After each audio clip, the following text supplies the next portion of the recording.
kapatid ng Abundant Life Ministry. At nasa Facebook account ulit tayo dahil sa ating kalagayang ACQ.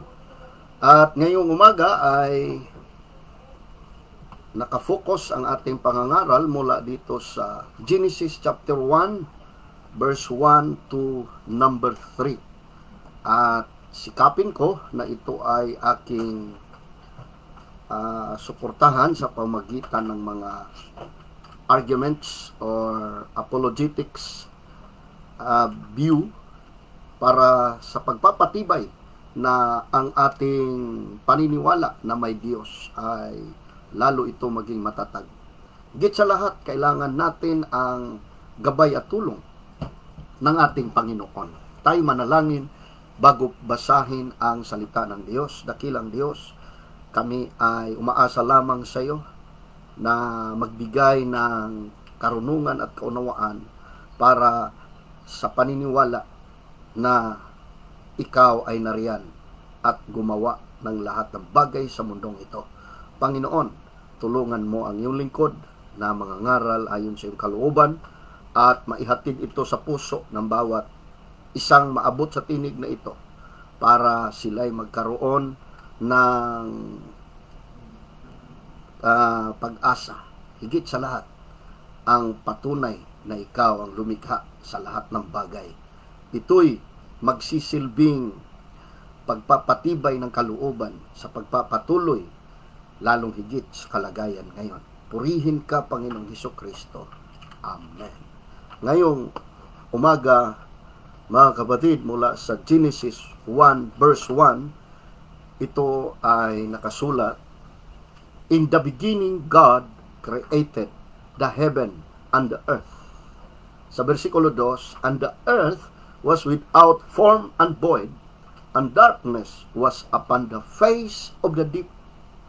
And the Spirit of God moved upon the face of the waters." In verse number 3, "And God said, Let there be light. And there was light." So, merong Diyos na tagapaglikha. Wala ang tao doon sa paglikha. Diyos lang ang nandoon. Kaya sa simula, hindi alam ng tao kung ano yung ginagawa ng Diyos. Salamat na lamang at itong si Moses ay pinagkakatiwalaan ng Diyos para bigyan tayo ng salaysay kung paano ito nangyayari. So, utang na loob ng tao sa Diyos, uutang ng tao sa Diyos ang kanyang buhay. Dahil kailangan ng Diyos na ang tao ay magkaroon ng pagsamba at paglilingkod sa Kanya. Dapat ang tao sumampalataya sa Kanya. Dahil kung hindi, ito ang nakasulat sa Juan 3:18, ang sumampalataya sa Kanya, hindi hahatulan. Ang hindi sumampalataya ay hahatulan na, sapagkat hindi siya sumasampalataya. So ngayon, yung mga taong hindi naniniwalang may Diyos, sila ay nahatulan na. Ano ang dahilan? Ito'y sinulat ni Marcos, ni Pablo sa mga taga-Roma, sapagkat ang puot ng Diyos ay nahahayag mula sa langit laban sa lahat ng kasamaan at kalikuan ng mga tao. In verse 19, in Romans 1:19, sapagkat ang nilikha, itong mga nilikha na dapat nakakilala sila tungkol sa Diyos. Dahil hayag na sa kanila ang Diyos. Dahil pinahayag ito ng Diyos sa kanila. Sa verse 20, yung submission doon, ganito, itong mga bagay na nilalang ng Diyos, nung nilalang ang sanglibutan, nakikita ito. Hayag ito. At ito'y nagpapakita ng kapangyarihan ng Diyos. So ngayon, ang nangyayari, hindi nila niluwalhati ang Diyos. Ayon sa versikulo 21, ayon kay Pablo. So ngayon, hindi niluluwalhati at niwalang kabuluhan ng kanilang mga puso. Dahil ang kanilang mga puso ay punong-puno ng kamangmangan at kadiliman. So, itong mga taong ito nagmamarunong. Pero wika ni Pablo, ito ay mga mangmang.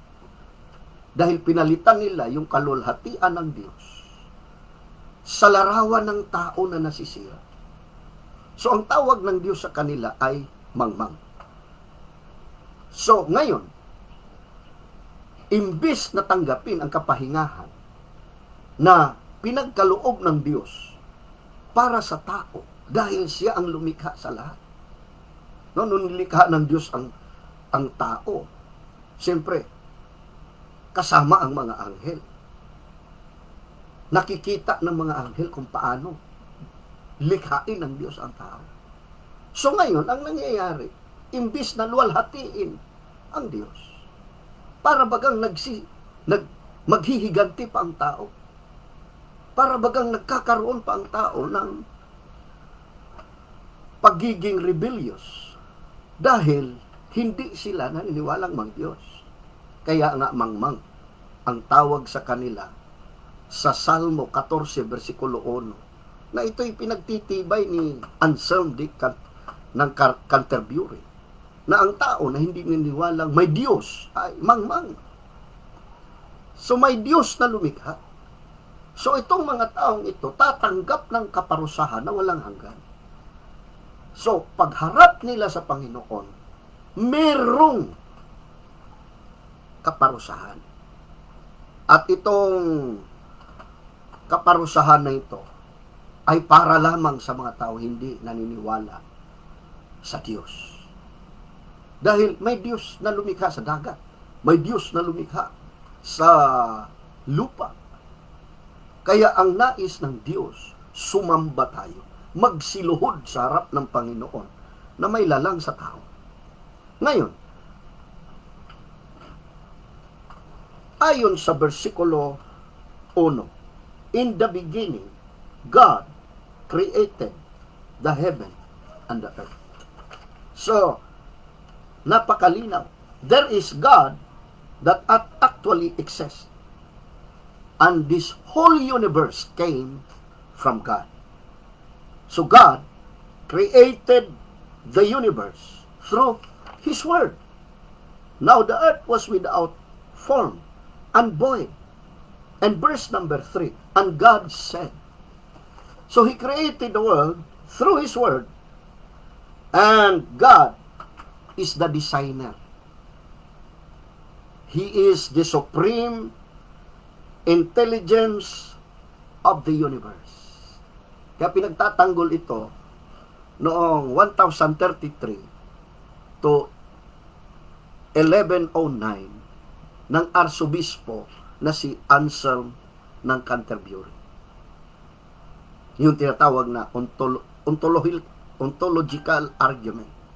There is a designer. Being. I mean, that is being. There is an intelligence of the designer. Intelligent one who designs everything. So, that is teleos. Pero, meron ding pinatunayan si Thomas Aquinas na kung tawagin ay cosmological argument.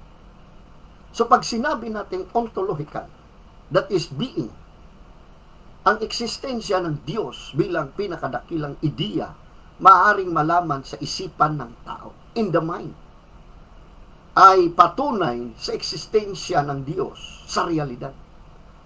So, sino ba itong si Anselm ng Canterbury? Inadapt niya ang paniniwala ni Plato. He's the last greatest Platonic philosopher. So, alam naman natin ang paniniwala ni Plato. Merong being, becoming, and nothing. From nothing, becoming, and being. So even Anselm also adopted this argument of being. So may Diyos. At ayon kay Anselm sa kanyang mga pinatunayang sulat sa kanyang prosmologiyon. Dahil yung kanyang unang sinulat ay hindi niya nabuo, yung monologium o monologiyon. Hindi niya nabuo yun sa kanyang pagpapatunay na ang Diyos o God exists. Hindi niya nabuo. Nabuo niya sa prosmologiyon. Ngayon, pinapatunayan din niya yung tinatawag na Cordius Humo, na ang Diyos ay nagkatawang tao. So itong si Anselm ay matibay ang kanyang paniniwala na may Diyos, at ang Diyos na ito ay ating maintindihan sa pamagitan ng pananampalataya. So malaki ang bahagi ng pananampalataya ayon sa kanya sa konsepto ng Diyos na matatagpuan ito sa anumang kultura at anumang panahon. Kaya may Diyos na lumikha. So this God, according to verse 1, chapter 1, He is the Creator. In the beginning, God created. So kumbaga, itong Diyos na ito, nasa Kanya na talaga ang pagiging malikhain. At itong Diyos na ito ay mabuti. God is a God of goodness and grace and a God of order. Kaya nga hindi ko inadapt yung dispensationalism theory na ang grace daw ay nandito na sa church period. Hindi ko inadapt yun. Dahil dito pa lang sa paglikha, makikita mo na yung goodness at saka yung grace at saka yung order of creation. God is a God of great will and purpose. A God who plans, foreordains, and predestines. Tingnan mo maayos. God of order. God of goodness. And God of grace. Dito pa lang sa order, makikita mo na kung paano niya inayos ang kanyang paglikha. Ayon nga kay Thomas Aquinas sa kanyang Summa Theologica. Ito yung pinakasikat na bersyon ng argumento sa kasalukuyan. Inadapt din ito, yung tinatawag nating Kalam cosmological argument. Tapos, sa kanilang argumento, lahat ng nagsimulang lumitaw ay may sanhi. Ang kalawakan ay nagsimulang lumitaw. So, ibig sabihin, ang kalawakan ay may sanhi. Kaya nga, yung cause and effect. So, ang God, siya yung simula. Ang creation, ang nilikha, yan yung epekto. Yung iba naman, tatanungin pa kung saan nanggaling yung simula. Wala nang tanong para doon sa backward trajectory na tanong. Hindi ganun ang argumento. So kung merong dahilan, ito yung epekto. So sino yun? Diyos. Diyos. Kaya nga, lahat ng nagsimulang lumitaw ay may sanhi. Walang bagay sa mundo na lumitaw na walang dahilan. Kaya may dahilan. Ayon sa ating binasa, nang pasimula ay nilikha ng Diyos ang langit at ang lupa. Sinabi ng Diyos, magkaroon ng liwanag, at nagkaroon nga. No? Nagkaroon nga. Kasi, para sa mga siyentista na nabuhay ayon sa kanilang rason, no? Nabuhay sila ayon sa kanilang rason. Talaga namang, excuse me, ginagamit nila yung reasoning. So ito ngayon ang kanilang tanong. Kung ang kalawakan ay may simula, so ang Diyos rin ay mayroon ding simula. Kung may lumikha sa kalawakan, ay may lumikha din sa Diyos. Itong ganitong klaseng puna ay nahuhulog ito sa tinatawag na fallacy of category mistake. Bakit? Dahil ang Diyos ay wala simula. Diyos eh. So ang Diyos ang pinakakahulugan ng termino ay walang hanggan. Ibig sabihin, hindi siya maaring isama sa kategorya ng mga bagay na nilikha na may simula. Hindi siya nakakategori doon sa may simula. Dahil wala siyang simula. Alangan naman sabihin mo, ang numero 6 kulay asul. Magkaibang kategorya yan. Numero at kulay. Hindi mo pwedeng parihasin ang magkaibang kategorya. Kaya nahuhulog siya sa fallacy of category mistake. So ito ngayon, problematiko ang argumento ng mga artista. At magtutulak ito papunta sa tinatawag na infinite regress. Kaya ang kanilang mga argumento ay hindi talaga tatayo yan sa mga taong kumbinsido at naniniwala na may Diyos na lumikha sa buong mundo. There is God. And this God is an intelligent designer. Kung tawagin yan ay teleos sa Griego, na ang ibig sabihin ay layunin or disenyo. Kaya nga, sa madalit sabi sa pag-aaral sa teologo, ang tawag dyan ay argument from design. So God is a God of forms, fullness, completeness, fulfillment, and satisfaction. Kaya pag sinabing in the beginning, God created the heavens and the earth, that is complete. That is the summation of creation. That's the reason why I don't believe in gap theory. Hindi ako naniniwala sa gap theory. Na yun yun ang ginawa ng Diyos sa kanyang paglikha. That is not true. Kaya sa mga kapatiran, kung ano may nabasa ninyo sa paglikha tungkol sa gap theory, hindi totoo yun. Lalo na sa Abundant Life Ministry, hindi totoo yun. Summation. Kagad, God created the heavens and the earth. In verse 1 and 2, may gap daw kagad. How many million years? No, that is not the presentation of these verses. Ibig sabihin, completeness. He's a God of completeness. Kumbaga, sinalaysay lang sa verse 2 kung paano ito nakahanay sa paglikha. Kaya pag hindi kayo mag-iingat, ano-ano mga turo na maririnig ninyo sa online, ay maaaring ililigaw ang ating mga pangunawa hanggat matumbok yung mga pre-Adamic creation, hanggang matumbok, mauwi kayo sa theory of evolution. Yun ang kakambal nun. Doon ang tungo ng diskusyon nun. Tinatawag itong argumento o argument from design. So God is a God of enormous power. In verse 3, God said, God who created the universe in 6 days.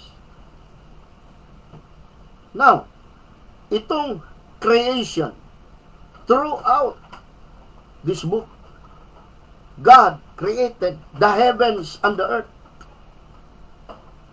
In verse number 3, mabasa mo kagad, God said, let there be light. In verse number 6, God said, let there be an expanse. In verse number 9, God said, let the water be gathered to one place and let the dry ground appear. In verse 7, God said, let the land produce vegetation, seed-bearing plants and trees. In verse 14, God said. In verse 20, God said. In verse 24, God said. In verse 26, God said. So meaning, God is a God of enormous power. Kaya, yung salitang created, binanggit ito sa chapter 1 ng 4 na bisis. Verse 1, 21, 27, 2 bisis sa 27. Yung salitang God said 10 times. Then God saw 7 times. God called 3 times. God made 3 times. God divided 2 times. God blessed 2 times. God said, God set 1 time. And God moved in verse 2. You can read it 1 time. So, God is a designer of the universe, of the world. Kaya may tinatawag na argumento na ito, the argument from design. So, ang mundong ito may kaayusan. Ang kalawakan ay may kaayusan. Lahat ng nasa loob nito ay patunay na ito ay may disenyo. Ang kalawakan ay talagang maayos. Ito'y may disenyo. Lahat ng may disenyo ay bunga ng talino. So may matalinong tagapagdisenyo ng kalawakan.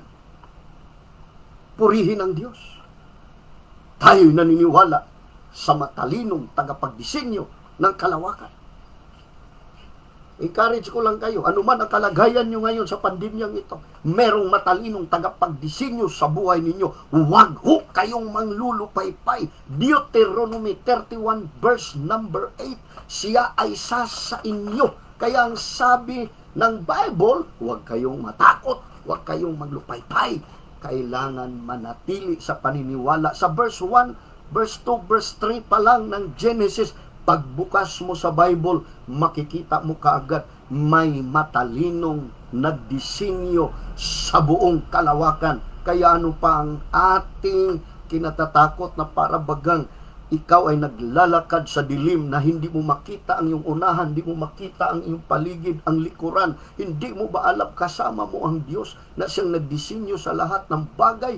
Alam ng Diyos kung anong meron sa unahan. Just believe that God is in control. Kaya nga, imbis na bumababa ang kaso ng COVID ngayon, talagang natatakot yung iba. But I would like to encourage everyone. There is God who is an intelligent designer, teleos sa Griego. Lahat ng bagay sa mundo, isang salita lang ng Diyos. God said. God said. Let there be. Makapangyarihan ng Diyos natin. Tingnan mo yung disenyo ng Diyos. Yung saktong distansya ng mundo sa araw. Ang mundo ay may distansyang 93 million milya mula sa araw. Saktong distansya upang mapanatili ang buhay. Ang ibang planeta ay napakalamig o napakainit para mapanatili ng buhay. Pero tayo, nag-enjoy tayo sa mundong ito dahil ang distansya ay eksakto. He is a God. A powerful God. Yung binanggit natin kanina, satisfaction, fullness, completeness, fulfillment. Dapat satisfied ka. Fulfilled ka. Why? There is a designer. 93 million miles, yung saktong sukat. Paano ngayon yung posisyon ng buwan sa mundo? Eksakto rin.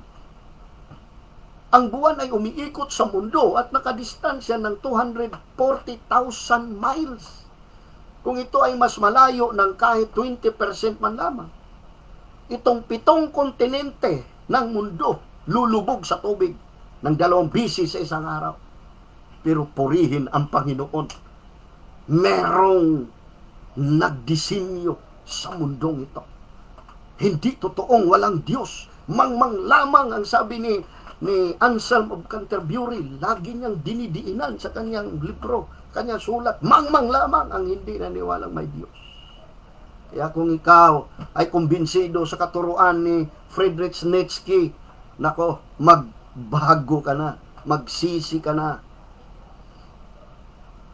No? Yung theothanatology, God is dead.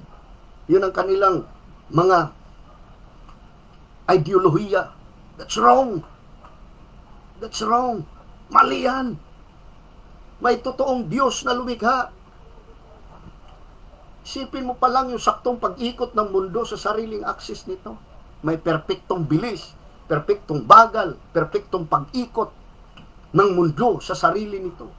Mabago lamang ng kaunti ay magiging imposible na ang buhay sa mundong ito.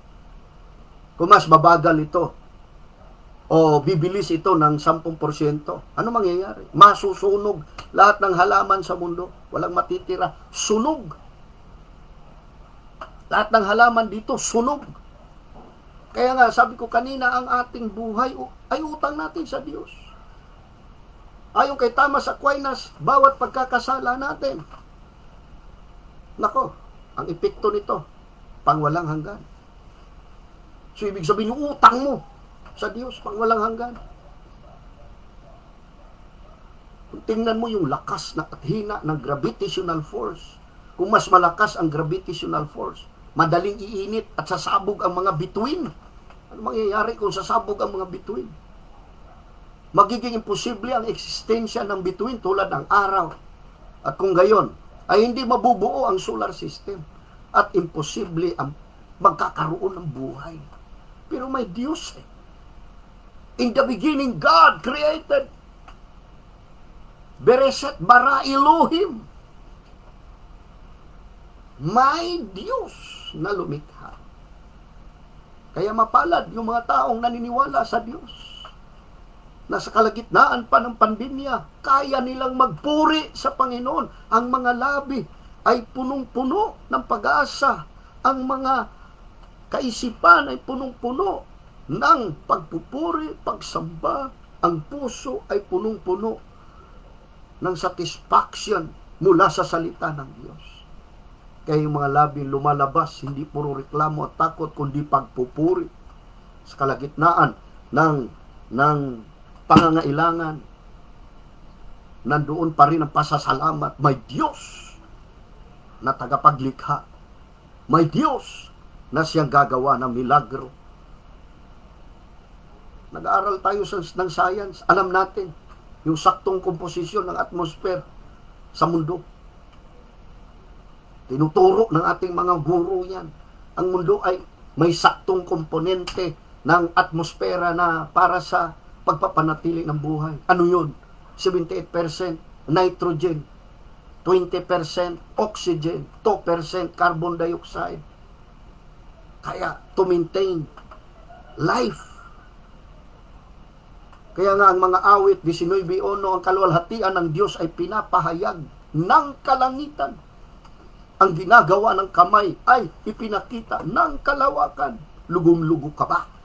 Pakiramdam mo nag-iisa ka para kang bata na nasa sulok at walang makakatulong sa iyo. Lahat ng nakapaligid sa iyo ay galit sa iyo. Ganun ba ang pakiramdam mo na ang iyong balikat ay punong-puno na ng bigat at di mo na kayang iangat? Niyong mga paamoy parang hirap ng humakbang at ang puso mo'y punong-puno na ng takot na para bagang nasa kadiliman ka na hindi mo makita kung sino yung nasa harapan mo. Mga kaibigan, bakit hindi ka tumingala sa langit? Ilabas mo ang iyong sarili kahit sa bintana, tingnan mo ang kalawakan. Nagpapahayag yan na merong makapangyarihang kamay na siyang nagdisenyo sa sanlibutan ito at walang ibang Diyos. Ikaw ay lugong-lugo. Naghihintay ka na may tatapik sa iyo at sasabihin, kaya mo yan, magpatuloy ka, nandito ako, tulungan kita. Ikaw ay hinang-hina. Napakiramdam mo, wala nang pumapansin sa iyo. Ni pamilya mo, hindi mo nararamdaman ang kanilang aruga at pagmamahal. Ay bakit hindi mo subukan itingala ang ulo sa langit, makita mo ang kalawakan? Meron pong mensahe sa atin yan, nagpapahayag na may Diyos na makapangyarihan lumikha sa atin. Pag binuksan mo ang radio o kaya ang telebisyon, kagad bubungad sa iyo yung mga may sakit na COVID-19 maabot ng 12,600. At ang takot mo ba'y mas malaki pa sa pananampalataya mo sa Diyos? Humingi ka ng saklulo sa Panginoon ngayon. Sabihin mo, Panginoon, tulungan mo ako. Maawa ka sa akin. Tulungan mo ako. Huwag kang tumigil hanggat hindi mo mararamdaman ang kapangyarihan ng salita ng Diyos na siyang magpapatibay muli sa iyo at buuhin muli ang nawasak na pag-asa. Sipin mo, mag2 taon na tayo. Nasa loob tayo. Karamihan nasa loob lang na tayo. Pero subukan mo. Tingala sa langit. Makikita mo, may disenyo. May disenyo. May Diyos na lumikha sa lahat ng bagay. There is a God. And this God is powerful. Hindi na natin pag-usapan yung karanasan nyo sa Diyos. Paano kayo binago? Paano kayo niligtas? Hindi natin pag-uusapan yan. Ito lang, tingnan mo lang ang paliwanag na siyensya. Yung distansya na yan, napanatili yan.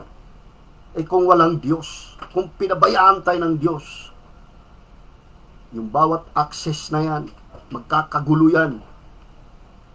Sasabog ang mundo. Walang mabubuhay na mga pananim. Lulubog ang kontinente 2 beses isang araw. Anong mangyayari sa atin? Pero may Diyos tayo na lumikha sa atin. Kaya yung iba puro takot na lang. Excuse me. So God said, let there be light. Let there be light. So my Diyos, God existed before the universe. Kung may nagtanong sa akin, Pastor, ibig magsabihin ang mundo ay 7,000 years? Sabi ko, mula sa paglikha. Pero bago yan, may Diyos na. Walang hanggan yun. Walang hanggan. So God existed. He is the supreme intelligence who planned and purposed the universe.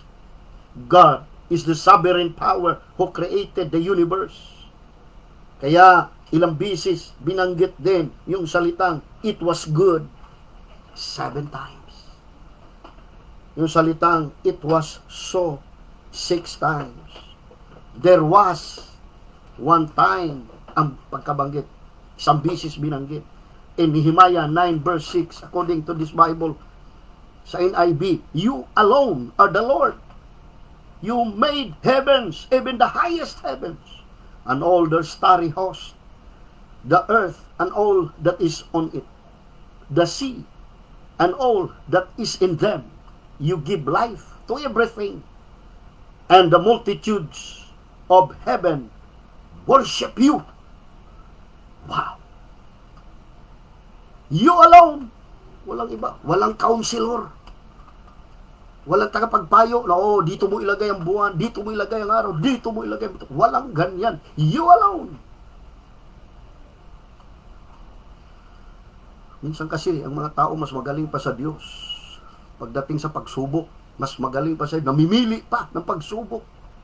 Pinag-usapan dito, kailangan mong tumatag. Hindi ka magreklamo. Because God is a God of order. Ang Diyos hindi maunawaan yan through the seat of your propositions. Through the seat of your arguments and logic. Hindi maunawaan ang Diyos.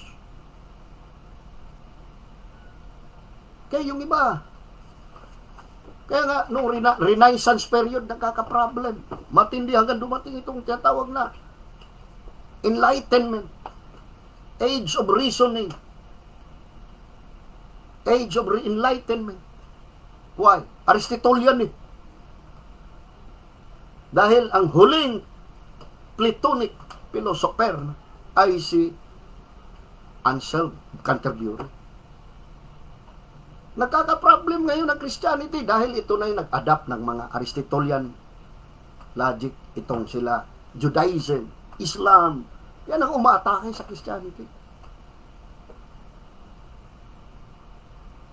God is relational, not our set of proposition, our set of logic. When Jesus said, I am the way, that is relational. I am the truth, that is relational. I am the life, that is relational. Do not question it. How could how could Jesus become the way? That is relational. And those are the set of arguments. Kaya mayroon din tinatawag na arguments of argumentong moral. Kung may Diyos talaga, mabuti. So God is benevolent. God is good. Ay, bakit may masama? Ibig sabihin, maaaring gusto ng Diyos alisin ang kasamaan, pero hindi niya kaya. Ganun ba yun?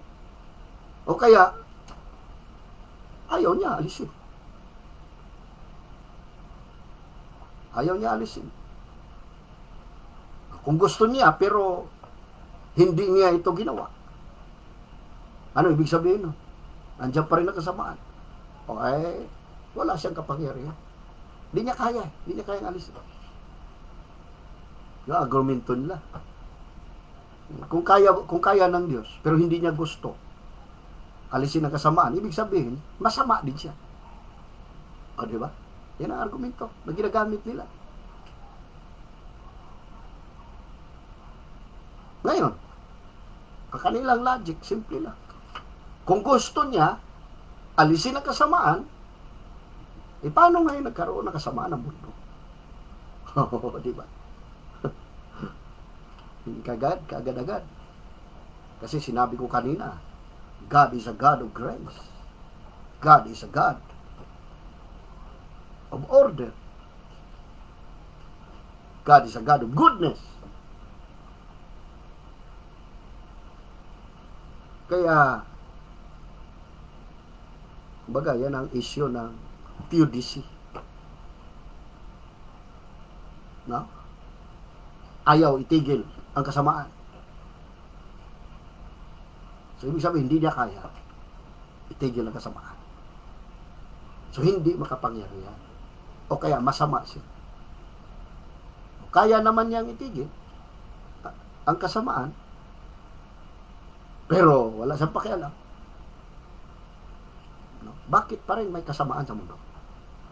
Yan ang problema na kanilang pinapaabot sa mga mananampalataya. Pero, kung papansinin mo ang kanilang argumento, may problema ito. No? Ngayon, kung naniniwala silang mayroong kasamaan, so, ano yung batayan nila na sinasabi nilang masama ito kung wala silang sukatan na kabutihan? So, ibig sabihin, nasabi nilang ito'y masama dahil mayroon silang basihan na kabutihan. At alam nila ang kaibahan ng dalawang ito. So, kung mayroong kabutihan, dapat ipagpalagay rin natin na mayroong batas moral na magsisilbing pamantayan ng kabutihan at masama. Ngayon, mayroon po ba? Mayroon batas moral. Ngunit, kung mayroong batas moral, hindi ba dapat ipagpalagay na may pinagmulan ng batas moral? Saan galing? Siyempre, wala na ibang banal, kundi ang Diyos. So, pag sinabi natin, ito yung pamantayan ng kabutihan, hindi natupad, nalabag, kaya ito'y nagiging masama. So ngayon, kung walang Diyos, walang batas moral. Kung walang Diyos, di walang mabuti. Dahil walang mabuti, di automatic, walang masama. So, anong ibig sabihin? Ang kasamaan, ano ba to? Kung walang Diyos, walang batas moral, walang mabuti, guni-guni mo lang yung masama na sinasabi mo. Guni-guni mo lang yun. Kung nasabi mong may kasamaan, saan mo kinuha yung batayan? So, ibig sabihin, haka-haka mo lang yun na may masama. So, wala kang basihan. Wala kang basihan. So, ngayon, dapat natin intindihin na lahat ng bagay na ito, even the moral argument, could stand to the questions of these unbelievers because God exists. May Diyos. And in Hebrews 11 verse number 6, and without faith, it is impossible to please God. Because anyone who comes to Him must believe that He is, that He exists, and that He rewards those who earnestly seek Him. By faith. Ngayon, ibig sabihin, pag wala kang pananampalataya may Diyos, hindi ka pinagkalooban ng Diyos. Saan galing ang pananampalataya? Ay galing sa Diyos. Ikaw mayroong pananampalataya? Yes, pinagkalooban ako ng Diyos. Psalms 33 verse 6, by the word of the Lord were the heavens made, their starry host by the breath of His mouth. Yung teleos, the argument from design, teleological argument. Wow. Paano nilikha? Sa pamagitan ng kanyang salita. In Psalms 33 verse 9, for He spoke, and it came to be. He commanded, and it stood firm. Nandiyan na kaagad. Yan ang Diyos na aking sinasamba. Makapangyarihan. Psalms 148 verse 5, let them praise the name of the Lord, for He commanded, and they were created. Kaya nga pag nakita ko ang nilikha ng Diyos, isang bagay lang kaagad-agad ang nasa isip at puso ko, purihin siya. Mga kapatid, nahihiyang magpuri kahit nasa tahanan. Lahat naman tayo nasa tahanan na, hindi na tayo makapunta sa ating bahay-sambahan. Bakit tinitipid niyo pa ang Diyos sa pagpupuri? Tipid na nga tayo sa pagkain. Tipid na nga tayo sa ulam. Pati ba naman sa pagpupuri, tinitipid ninyo? Huwag kayo mahiya dyan sa mga kapitbahay. Bakit hindi kayo magpuri? Bakit hindi nyo sabihin ang nasa puso nyo na pagpupuri sa Diyos, pinipigil nyo? Natatakot ba kayong sigawan? Ngayon lang naman, ng umagang ito, buksan nyo ang inyong bibig. Purihin ang Panginoon. Yan ang dahilan kung bakit ito'y pinangaral ko, para makita mo kung gaano kahalaga ang ating response sa Panginoon kahit ganitong sitwasyon. Magpuri ka sa Panginoon. Diba? Kailangan ang response natin, pagpupuri. Buksan mo bibig mo, nasa tahanan ka. Buksan mo, huwag ka maya.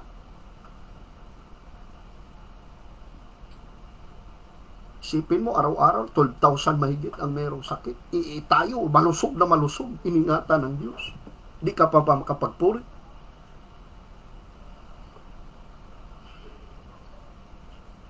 So, di ba? Kaya buksan ang bibig. Sabihin sa Panginoon. Purihin ang Diyos.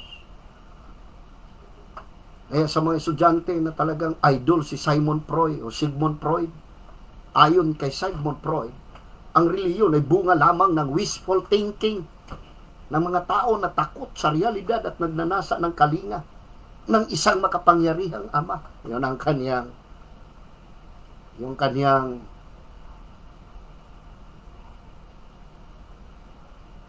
argumento tungkol sa tao, tungkol sa relihiyon. Hindi kaya sinadya ng Diyos na ilagay sa puso ko ang pagnanasa ng kalinga ng isang makapangyarihang ama upang magsisilbi itong tagapagtulak sa akin papunta mismo sa aktual na Diyos. Sinadya ito ng Diyos na nasain ko ang isang pagnanasang may kakalinga sa aking makapangyarihang ama. Tingnan nyo sa ating sitwasyon ngayon, bakit tayong mga mananampalataya nanatili pa rin tayong firm sa paglilingkod? Because of this desire. Ang tawag dito anthropological na argumento. Because of this desire that God decides us to be. Ito yung gusto ng Diyos. Kaya tayo nanatili pa rin na malusog sa harapan ng Diyos sa pananampalataya. Hindi yan wishful thinking. Hindi yan walang kabuluhan. Hindi po. Tayo ngayon ay nagkakaroon ng tunay na kalinga. He is the refuge. He is the shelter. Kaya ang prayer kagad natin, Lord, protect me. You are my shelter. You are my refuge. You are my protector. You are my God. Praise the Lord. Kaya, verse 3 ng Hebrews chapter 11, by faith, we understand that the universe was formed at God's command. Wow. By faith. Kaya lahat ng hindi naniwalang may Diyos na lumikha, wala talaga yan. Hindi pinagkalooban ng pananampalataya. So that what is seen was not made out of what was visible. By faith. Praise the Lord. God has given me faith to believe that He is the creator of the universe. And this God is my creator. And this world was made by the Word of God. Napakahalaga ng Word of God. The Word of God is what God uses to grow and make me mature spiritually. The Word of God is what God uses to make me into a new creation. Para maging bagong nilalang ako. Salita niya ang kanyang ginamit. The Word of God and its proclamation. Salamat na lang, may nangangaral sa akin. Magiging bagong nilalang ako. At hindi siya nahiya at nagsawang magsabi sa akin, sundin mo itong salita ng Diyos. Purihin ang Panginoon. May taong ganon. Sana kayo man kahit nasa tahanan, huwag kayong magsawa, huwag kayong matakot, huwag kayong mahiya na gamitin itong Word of God para sa kanilang kaligtasan. And the Word of God endure forever. Manatili ito. The heavens and the earth and the universe itself, kung ito'y mapapawi, the Word of God shall endure forever. Because this is the whole counsel of God. This is our God created the universe through His Word. Talagang kahit nagamitin natin yung argumento ni Pascal. Napakaganda rin yung argumento ni Pascal. Kaya may Diyos talaga. Merong lumikha sa atin na siyang nag-iingat sa atin hanggang ngayon.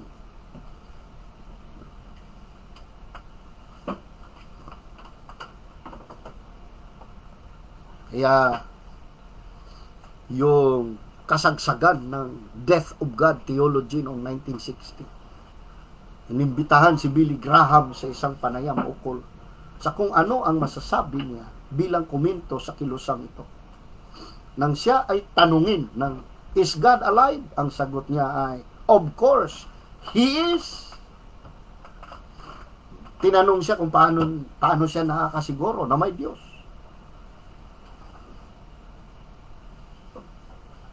Ang sagot kagad ni Billy Graham, well, I just talked to him this morning. Sino ba sa inyo ngayon na punong-puno na ng problema, ang puso't isipan ay talagang lugmok na? Why not talk to God? Did you ever talk to God? Nakausap mo ba ang Diyos sa pamagitan ng panalangin? Naniwala ka ba sa Diyos sa pamagitan ng kanyang salita? Kaya, did you ever talk to God about telling Him you need a friend to love? Pray in Jesus' name, believing that God answers prayer. Diniretso sila kagad ng preacher na si Billy Graham. Well, nakausap ko siya ngayong umaga. Tanong ko sa inyo, itong may likha sa lahat ng bagay sa mundo, nakausap mo na ba? Kaya nga siguro punong-puno ng takot. Kaya ka nga siguro punong-puno ng pag-alala. Kaya ka nga siguro hindi mapalagay. Baka hindi mo pa nakausap.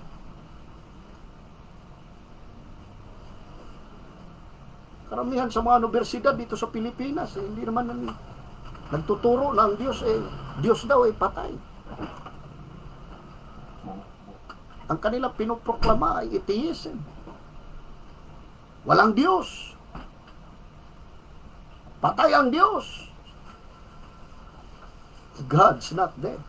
He is alive. Talagang napapatunayan. Sabi ni Billy Graham, kausap ko lang siya kanina umaga. Ngayon ang tanong ko, kumusta ang puso mo? Meron bang assurance? Purihin ang Panginoon. Did you ever talk to God? Did you ever talk to God? If not, this is now the time to talk to Him. Lord, help me. Lord,